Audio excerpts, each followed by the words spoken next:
Hello tout le monde! Alors aujourd'hui, j'ai envie de vous parler de Venise, la capitale de la région de la Vénétie au nord de l'Italie. Elle occupe plus de 100 petites îles dans un lagon de la mer Adriatique. Il faut savoir que la ville de Venise ne comprend aucune route. On y trouve uniquement des canaux. Une grande partie du charme de Venise est due au fait que la ville est entourée d'eau. Du coup, les taxis, les ambulances, les véhicules de police ou encore la poste sont des services qui sont rendus en bateau. Alors, il faut que tu saches que Venise est une ville de très petite taille. Donc, si tu loges dans Venise même, tu n'auras pas à utiliser de moyens de transport pour te déplacer, puisqu'il est possible d'aller à pied d'un bout à l'autre de la ville en seulement 30 minutes. Le Grand Canal est le plus grand et le plus important de tous les canaux. Il parcourt et divise la ville en deux sur 4 km de long. Pour franchir le Grand Canal, on peut soit emprunter un vaporetto, mais l'option la plus agréable reste de monter à bord d'un traghetto.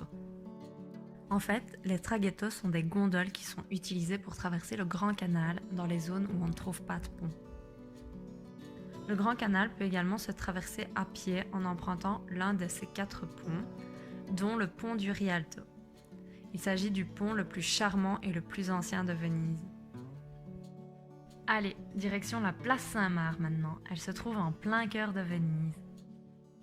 La place Saint-Marc se situe au bord du Grand Canal et constitue le cœur de la ville de Venise.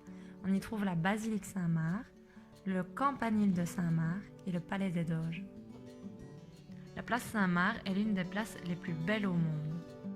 Elle est située au niveau le plus bas de Venise. Quand je me suis rendue sur la place Saint-Marc, j'ai été étonnée de voir qu'il était interdit de boire et de manger, mais aussi de se poser, donc simplement s'asseoir. En fait, les gens viennent pour nous faire lever. Un symbole de la place Saint-Marc sont les pigeons. Alors pourquoi la place Saint-Marc est-elle réputée pour ses pigeons notamment ? C'est parce qu'en fait, ils sont présents depuis des siècles, parce que les villes qui ont été conquises par Venise offraient à la femme du doge des pigeons en guise d'hommage. Et donc en fait, ils s'installaient sur la place Saint-Marc et alors le gouvernement qui en avait la responsabilité les nourrissait. Et donc depuis, les touristes ont commencé à les nourrir avec beaucoup de joie. Et du coup, les pigeons ont pris place sur la place Saint-Marc. Mais voilà, il faut savoir qu'aujourd'hui, il est strictement interdit de nourrir les pigeons sur la place.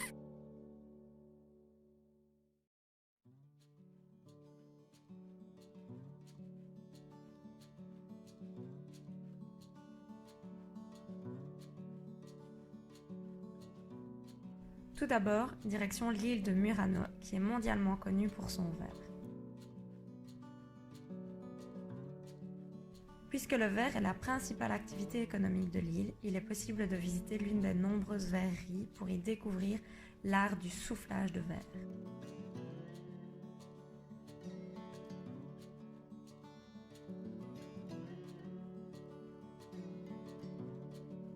Burano fait partie des îles de l'archipel de la lagune vénitienne. Elle se trouve au nord de Venise. L'île de Burano est célèbre pour ses dentelles et ses maisons colorées. Les habitants sont obligés de repeindre leurs façades assez fréquemment. On raconte que les maisons sont colorées car les marins les avaient peintes de cette façon pour pouvoir arriver jusqu'à elles partant de brouillard. On quitte Burano pour arriver à Torcello, c'est une petite île d'une dizaine d'habitants. En 2018, l'île comptait 14 habitants. En été, elle est surtout visitée par les touristes pour ses édifices religieux.